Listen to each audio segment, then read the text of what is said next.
Good night, everybody. And tonight's story is called Let There Be Light, and it's by Maura Flynn in Westport, County Mayo. A revolution was wrought in rural Ireland in the 1940s and 50s when the power was introduced into homes and businesses, bringing light and the miracle of radio at the flick of a switch to many people for the first time.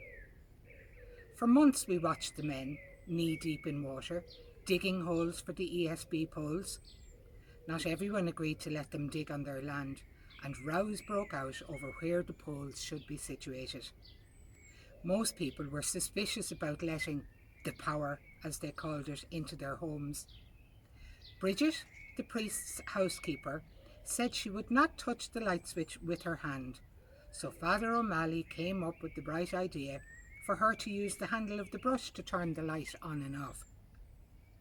All our houses had to be wired before the big switch on, and we watched with excitement as holes were drilled in walls and wires dangled from ceilings.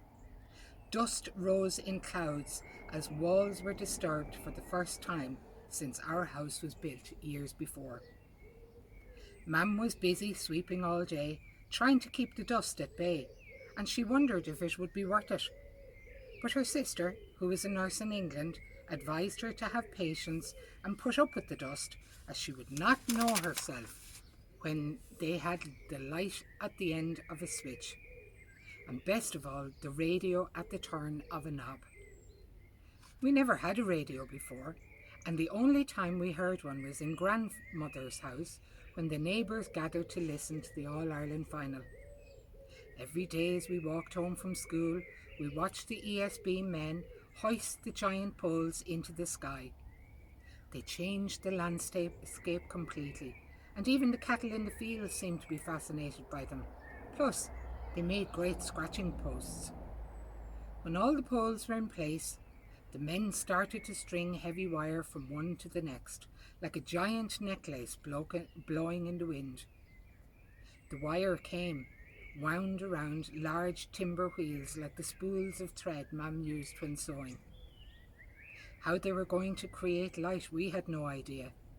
One joker in the village told us it would happen when lightning made contact with the wire, and I hated lightning. I began to look at this with a very wary eye.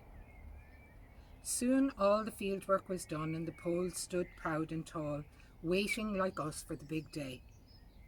A man from the radio shop went from door to door selling radios.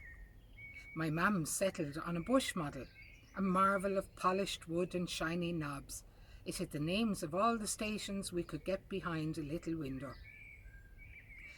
At the turn of a knob, you could move a marker back and forth to select the station you wanted to listen to. A special shelf with brackets underneath was put up on our kitchen wall out of the way of little fingers, and we were warned not to climb up and move the dial, as the radio shop man had fixed it in Athlone, all ready to spring into life when the switch on happened.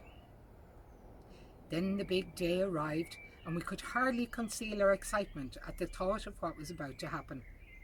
Oil lamps were filled for the last time, and Mam scrubbed the house from top to bottom, because she said the new light would show up all the cobwebs in the corners. Families of spiders that had lived there for years had to scurry for their lives as she wielded her feather duster. A switch-on party for the adults was arranged for our local hall, and we stayed at home with our big brother in charge.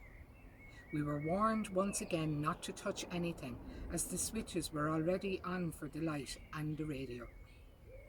Our parents got dressed up for the big occasion, and with a few final warnings to do, as our brother told us, they set off for the local Pembroke Hall for the big switch on. We could hardly contain our excitement as we waited for light to appear, and better still, the radio to burst into song. Then it happened. Suddenly, our kitchen was filled with the brightest light we ever saw. But wait a minute. Where was the music we had waited for so long? All we could hear was a solemn voice in a language we did not understand coming from our radio high up on our kitchen wall. Someone's little fingers had moved the dial, and instead of getting Athlone, Our radio was tuned into Vatican City, so we spent the night listening to Italian voices coming over the wires to our house in the west of Ireland, as we were afraid to touch the dial in case we broke the radio. Good night, everybody, and stay safe.